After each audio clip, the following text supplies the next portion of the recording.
ಸಾರಿಗೆ ನೌಕರರ ಮುಷ್ಕರಕ್ಕೆ ಹೈಕೋರ್ಟ್ ತಡೆಯನ್ನ ಹಾಕಿರುವಂತದ್ದು. ಹಾಗಿದ್ರೆ ಸಾರಿಗೆ ನೌಕರರ ಬೇಡಿಕೆಗಳು ಈಡೇರುತ್ತಾ? ಸರ್ಕಾರ ಯಾವಾಗ ಸಾರಿಗೆ ನೌಕರರ ಬೇಡಿಕೆಗಳನ್ನ ಈಡೇರಿಸುತ್ತೆ ಅಂತ ಹೇಳಿ ಸುಮಾರು 1,15,000 ಸಾರಿಗೆ ನೌಕರರು ಈಗ ಕಾದು ನೋಡ್ತಾ ಇರುವಂತದ್ದು.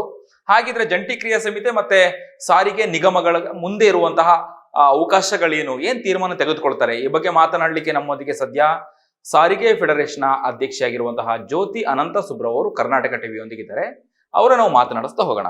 ಮೇಡಮ್, ಈಗ ಹೈಕೋರ್ಟ್ ತಡೆಯನ್ನ ಹಾಕ್ತು, ಒಂದು ರೀತಿಯಾಗಿ ಬ್ರೇಕ್ ಬಿತ್ತು ಮುಷ್ಕರಕ್ಕೆ. ಇನ್ನು ನಿಮ್ಮ ಆಯ್ಕೆಗಳು ಏನಿದೆ ಮುಂದಿನ ದಿನಗಳಲ್ಲಿ? ಯಾಕಂದ್ರೆ 1,15,000 ಸಾರಿಗೆ ನೌಕರರ ಭವಿಷ್ಯ ಈಗ ನಿರ್ಧಾರ ಆಗುವಂಥದ್ದು ನಿಮ್ಮ ಕೈಲಿ ಇದೆ.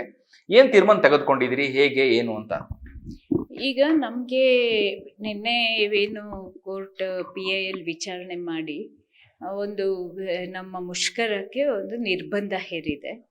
ಹಾಗೆಯೇ ಅದ್ರ ಜೊತೆಗೆ ಸರ್ಕಾರಕ್ಕೂ ಕೂಡ ಒಂದು ಮುಖ್ಯಮಂತ್ರಿಗಳು, ಸಾರಿಗೆ ಮಂತ್ರಿಗಳು ಮತ್ತು ಅದಕ್ಕೆ ಸಂಬಂಧಪಟ್ಟ ಎಲ್ಲ ಸರ್ಕಾರದ ಕಾರ್ಯದರ್ಶಿಗಳು ಸೇರಿ ಒಂದು ಸಭೆಯನ್ನು ಆಯೋಜಿಸಿ ನಮ್ಮನ್ನು ಜಂಟಿ ಕ್ರಿಯಾ ಸಮಿತಿಯವ್ರನ್ನ ಕರೆದು ನಮ್ಮ ಸಮಸ್ಯೆಗಳನ್ನ ಅಥವಾ ಬೇಡಿಕೆಗಳನ್ನ ಇತ್ಯರ್ಥ ಮಾಡಬೇಕು ಅಂತ ಕೂಡ ಆದೇಶ ಮಾಡಿದೆ. ಅದು ತುಂಬ ಒಳ್ಳೆ ಬೆಳವಣಿಗೆ ಅಂತ ನಮಗನ್ಸುತ್ತೆ. ಯಾಕೆಂದರೆ ನಾವು ಸರ್ಕಾರನ ಕೇಳ್ತಿದ್ದಿದ್ದು ಅದೇನೆ, ನಮ್ಮ ಬೇಡಿಕೆ ಇದ್ದಿದ್ದು ಅದೇನೆ, ನಾವು ಮುಷ್ಕರಕ್ಕೆ ಹೋಗಿದ್ದಿದ್ದು ಅದೇ ಕಾರಣಕ್ಕೇನೆ. ಸೊ ನಮ್ಮ ಈ ಮುಷ್ಕರ ಮಾಡ್ದೇನೆ ಅಥವಾ ಯಾರು PIL ಹಾಕಿದ್ರೋ ಅವರು ಹಾಕದೇನೆ ಕೂಡ ಸರ್ಕಾರ ಈ ಆದೇಶನ ತಾನೇ ಮಾಡ್ಬೋದಿತ್ತು. ಕೋರ್ಟಿಂದ ಆದೇಶ ಪಡೆದು ಈ ಕೆಲಸ ಮಾಡೋ ಅಗತ್ಯ ಇರಲಿಲ್ಲ ಸರ್ಕಾರ. ಹಾಗಾಗಿ ಆಮೇಲೆ ಕೋರ್ಟಲ್ಲಿ ಏನು ನಡೆದಿತ್ತಂದರೆ, ನಮಗೆ ನಾವು ಕೇಳಿದ ಪ್ರಕಾರ ನಮ್ಮ ವಕೀಲರಿಂದ ಇವರು ಸ್ವಲ್ಪ ಹಿಂದೇಟು ಹಾಕಿದ್ರಂತೆ, ಮುಖ್ಯಮಂತ್ರಿಗಳು ಆ ಸಭೆಗೆ ಬರೋದು ಬೇಡ ಅನ್ನೋ ಥರ. ಹಾಗಾಗಿ ಕೋರ್ಟಲ್ಲಿ ನ್ಯಾಯಾಧೀಶರು ಹೇಳಿದ್ರಂತೆ, ಇಲ್ಲ ನಮ್ಮ ವಕೀಲರು ಹೇಳಿದ್ರಂತೆ, ಇಲ್ಲ ಮುಖ್ಯಮಂತ್ರಿಗಳು ಇರಬೇಕದು, ನಮ್ಮ ಬೇಡಿಕೆ ಇರೋದು ಅದೇನೆ, ಮುಖ್ಯಮಂತ್ರಿಗಳು ಆ ಸಭೆನಲ್ಲಿ ಬರಬೇಕು. ಯಾಕೆಂದರೆ ನೋಟಿಫಿಕೇಶನ್ ಇವಾಗ ಹೊರಡಿಸಿರೋದ್ರಿಂದ ಅವರು ಅವರೇ ಅದನ್ನು ಆದೇಶನ ತಿದ್ದುಪಡಿ ಮಾಡಬೇಕು ಅಂತ. ಹಾಗಾಗಿ ನ್ಯಾಯಾಧೀಶರು ಅದನ್ನು ಒಪ್ಕೊಂಡು ಇಲ್ಲ ಮುಖ್ಯಮಂತ್ರಿಗಳು ಇರಲೇಬೇಕಾದ್ರಲ್ಲಿ ಅಂತ ಹೇಳಿ ಅದನ್ನ ಆದೇಶನ ಮಾಡಿದ್ದಾರೆ. ಹಾಕಿರುವಂತದ್ದು ಈಗ ಸಾರಿಗೆ ನೌಕರಿಗೆ ಅದು ಪ್ಲಸ್ ಮೈನಸ್ ಅನ್ನುವಂಥದ್ದು. ಯಾಕಂದ್ರೆ ಬರೀ ನಿಮಗೆ ಮಾತ್ರ ಅಲ್ಲ, ಸರ್ಕಾರಕ್ಕೂ ಸೂಚನೆ ಕೊಟ್ಟಿದೆ ಕೋರ್ಟು. ಇಲ್ಲಿ ಏನಾಯ್ತು ಅಂದ್ರೆ, ನಮ್ಮ ಮುಷ್ಕರನ ತಡಿಬೇಕು ಅಂತ ಹೇಳಿ PIL ಹಾಕ್ಸಿದ್ದಾರೆ. ಅದು ಯಾರು ಹಾಕ್ಸಿದ್ದಾರೆ ಅಂತ ಎಲ್ಲರಿಗೂ ಗೊತ್ತಿದೆ. ಇದು ಒಂಥರ ಹೇಗಾಗಿದೆ ಅಂದರೆ, ಇವಾಗ PIL ಅನ್ನೋದು ಒಂದು ಸಾರ್ವಜನಿಕ ಹಿತಾಸಕ್ತಿಯಲ್ಲಿ ಹಾಕಬೇಕಾದಂಥ ಒಂದು ಅರ್ಜಿ, ಹಿತಾಸಕ್ತಿ ಮೊಕದ್ದಮೆ ಅದು. ಆದರೆ ಇವತ್ತೇನಾಗಿದೆ, ನಮ್ಮ ಕಾರ್ಮಿಕರ ಮುಷ್ಕರವನ್ನು ಅಥವಾ ಕಾರ್ಮಿಕರ ಪ್ರತಿಭಟನೆಯನ್ನು, ಕಾರ್ಮಿಕರ ಹಕ್ಕುಗಳಿಗಾಗಿ ಏನು ನಡೆಯೋ ಅಂಥ ಪ್ರತಿಭಟನೆಗಳನ್ನು ತಡೆಯೋ ಅಂಥ ಒಂದು ಅಸ್ತ್ರವಾಗಿ ಇವತ್ತು ಸರ್ಕಾರ ಅಥವಾ ಪ್ರಭುತ್ವ ಅದನ್ನು ಬಳಸ್ಕೊಳ್ತಾ ಇದೆ, ದುರ್ಬಳಕೆ ಮಾಡ್ಕೊಳ್ತಾ ಇದೆ ಅಂತಲೇ ಹೇಳಬೇಕಾಗ್ತಾ ಇದೆ. ಆದರೆ ಈ ಸಲ ಏನಾಗಿದೆ, ಹೋದ ಸಲ ಈ ಥರ ಆಗಿರಲಿಲ್ಲ. ಆದರೆ ಈ ಸಲ ಇಲ್ಲಿ ನ್ಯಾಯಾಂಗ ಏನು ಮಾಡಿದೆ, ಅದನ್ನು ನಮಗೆ ಮಾತ್ರ ಮುಷ್ಕರವನ್ನು ತಡೆಯೋದು ಮಾತ್ರ ಅಲ್ಲ, ಇದು ನಿಜವಾಗ್ಲೂ ಸಾರ್ವಜನಿಕ ಹಿತಾಸಕ್ತಿಯಲ್ಲಿ ಮುಷ್ಕರ ತಡೆದಿದೆ ನಿಜ. ಆದರೆ ಅದೇ ಸಮಯದಲ್ಲಿ ನಮ್ಮ ನೌಕರರನ್ನು ಕೂಡ ಸಾರ್ವಜನಿಕರು ಅಂತಲೇ ಟ್ರೀಟ್ ಮಾಡಿ, ನೀವು ಸರ್ಕಾರಕ್ಕೂ ಒಂದು ಕಿವಿ ಹಿಂಡಿದೆ. ನೀವು ಸರ್ಕಾರ ಕೂಡ ಏನು ನೌಕರರು ಮುಷ್ಕರಕ್ಕೆ ಹೋಗಿದ್ರು, ಯಾವ ಕಾರಣಕ್ಕೆ ಹೋಗಿದ್ರು, ನೀವು ಕೂಡ ಅದನ್ನು ಬಗೆಹರಿಸ್ಬೇಕು ಅವ್ರ ಸಮಸ್ಯೆಗಳನ್ನ. ನೀವು ಯಾಕೆ ಈ ಥರ ಮಾಡ್ತಿದ್ದೀರಾ ಅಂತ ಹೇಳಿ ಅವ್ರಿಗೆ ಆದೇಶ ಕೊಟ್ಟು, ನೀವು ಕೂಡಲೇ ನೀವು ತುಂಬ ದಿನ ತಗೋಬಾರ್ದು. ಮತ್ತು ನೋಡಿ, ನಿನ್ನೆ ವಿಚಾರಣೆಗೆ ಬಂದಿರೋದು, ನಾಳೆನೇ ಮತ್ತೆ ಮುಂದಿನ ವಿಚಾರಣೆಗೆ ಕರೆದಿದೆ. ಹೌದು, ಯಾಕೆಂದರೆ ಮತ್ತೆ ಅವರು ತುಂಬ ದಿನ ಟೈಮ್ ತಗೊಳ್ಳೋಕ್ಕೆ ಪ್ರಯತ್ನ ಮಾಡಿದ್ದಾರೆ. ಅವರು ಸಾಧ್ಯ ಇಲ್ಲ, ಇದು ನೀವು ಡೇಟ್ ತೊಗೊಂಡು ಬಂದು ಅವ್ರನ್ನೆಲ್ಲ ವಿಚಾರಿಸಿ ಡೇಟ್ ತೊಗೊಂಡು ಬಂದು ನಾಳೆನೇ ಕೋರ್ಟಿಗೆ ಹೇಳಬೇಕು ಯಾವ ದಿನ ಸಭೆ ಮಾಡ್ತೀರಾ ಅಂತ ಹೇಳಿದೆ. ಸೊ ಅವರು ನಾಳೆ ನಮಗೆ ಅಲ್ಲಿ ಕೋರ್ಟಲ್ಲಿ ಹೇಳಬೇಕು ಯಾವ ದಿನ ಅವ್ರು ಸಭೆ ಮಾಡ್ತಾರೆ ಅಂತ. ಸೊ ನಾಳೆ ನಾವು ಕೋರ್ಟ್ಗೆ ಹೋಗ್ತೀವಿ ವಿಚಾರಣೆ ಸಂದರ್ಭದಲ್ಲಿ.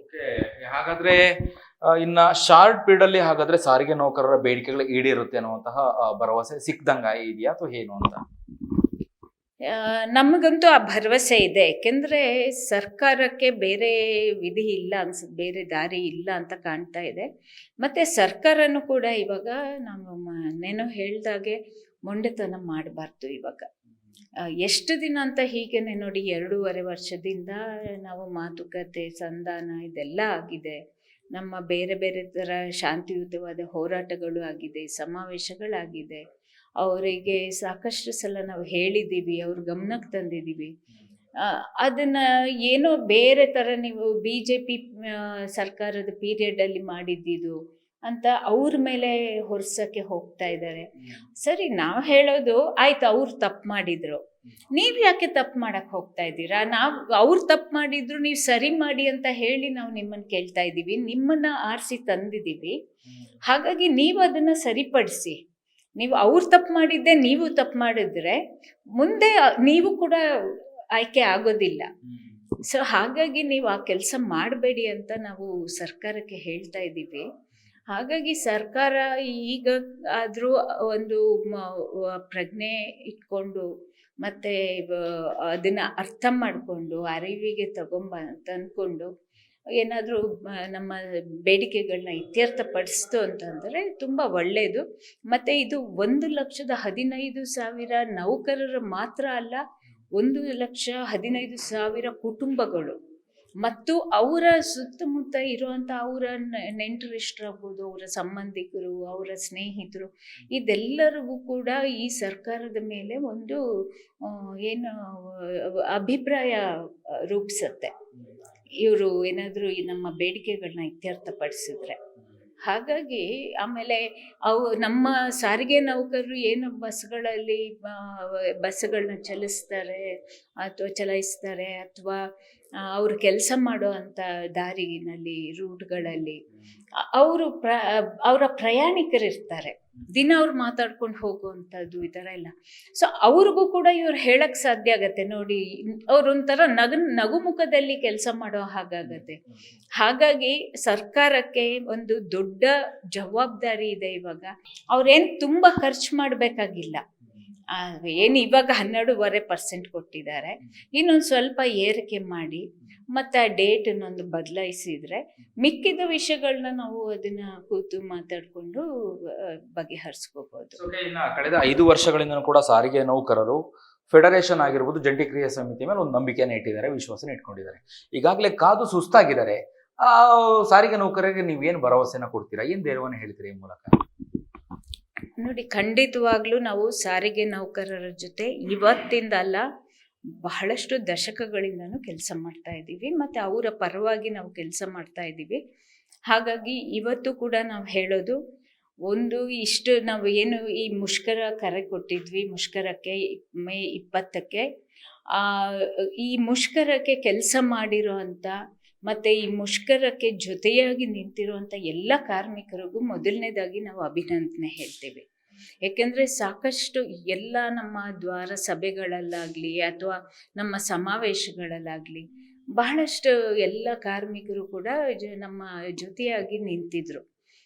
ಆಮೇಲೆ ಅದು ಈ ನಮ್ಮ ಮ್ಯಾನೇಜ್ಮೆಂಟ್ಗೆ ಸರ್ಕಾರ ಎಷ್ಟೇ ಒತ್ತಡ ಹೇರಿ ಇವ್ರ ಮೇಲೆ ಒಂದು ದಮನಕಾರಿ ನೀತಿಗಳನ್ನ ಆ ಕ್ರಮಗಳನ್ನ ಅನುಸರಿಸೋ ಸಮಯದಲ್ಲೂ ಕೂಡ ಇವರು ಬಹಳ ಧೈರ್ಯವಾಗಿ ದಿಟ್ಟತನ ತೋರಿಸಿ ನಮ್ಮ ಜೊತೆ ನಿಂತರು. ಸೊ ಹಾಗಾಗಿ ಇವರಿಗೆ ಮೊದಲನೇದಾಗಿ ನಾವು ಒಂದು ಅಭಿನಂದನೆ ಹೇಳಲೇಬೇಕು. ಆಮೇಲೆ ಎರಡನೇದು, ನಮ್ಮ ಜಂಟಿ ಕ್ರಿಯಾ ಸಮಿತಿ ಪರವಾಗಿ ಇನ್ನೊಂದು ಹೇಳಬೇಕು, ಈ ಹೋರಾಟ ಇಷ್ಟಕ್ಕೆ ಮುಗಿಯೋದಿಲ್ಲ. ಇನ್ನು ನಾವು ಇದು ನೆನ್ನೆದು ಒಂದು ಹಂತದಲ್ಲಿ ನಮಗೆ ಗೆಲುವು ಅಂತಲೇ ಹೇಳಬೇಕು. ನಮ್ಮ ಎಲ್ಲ ನೌಕರರಿಗೂ, ನಮ್ಮ ಇಡೀ ಎಲ್ಲ 4 ನಿಗಮಗಳ ನೌಕರರಿಗೂ ಇದು ಒಂದು ಹಂತದ ಗೆಲುವು. ಯಾಕೆ ಅಂತ ನಾನು ಮೊದಲೇ ಹೇಳಿದ್ದೀನಿ. ಹಾಗಾಗಿ ಇನ್ನು ಮುಂದಕ್ಕೆ ನಾವು ಪೂರ್ಣವಾಗಿ ಗೆಲುವು ಸಾಧಿಸೋ ತನಕನೂ ಕೂಡ ನಮ್ಮ ನೌಕರರು ಧೈರ್ಯವಾಗಿ ನಿಲ್ಲಲಿ, ನಾವು ಅವ್ರ ಜೊತೆಗಿರ್ತೀವಿ. ಯಾವುದೇ ಸಂದರ್ಭದಲ್ಲೂ ನಾವು ಈ ಒಗ್ಗಟ್ಟನ್ನು ಮುರ್ಕೊಳ್ಳೋದು ಬೇಡ ಅಂತ ಹೇಳಿ ಆಮೇಲೆ ಯಾವುದೇ ಅಪಪ್ರಚಾರಗಳಿಗೂ ಮತ್ತು ಯಾವುದೇ ಥರದ್ದು ಈ ಗಾಳಿ ಮಾತುಗಳಿಗೂ ಗಾಳಿ ಸುದ್ದಿಗಳಿಗೂ ಅವರು ಕಿವಿ ಕೊಡಬಾರ್ದು ಅಂತ ಹೇಳಿ ಈ ಮೂಲಕ ಅವ್ರನ್ನ ಕೇಳ್ಕೊಳ್ತೀನಿ. ಖಂಡಿತವಾಗ್ಲೂ ನಮಗೆ ಗೆಲುವು ಸಿಗತ್ತೆ ಅಂತ ಹೇಳಿ ನಾನು ಅವರಿಗೆ ಈ ಸಂದರ್ಭದಲ್ಲಿ ಹೇಳಕ್ಕೆ ಇಷ್ಟಪಡ್ತೇನೆ.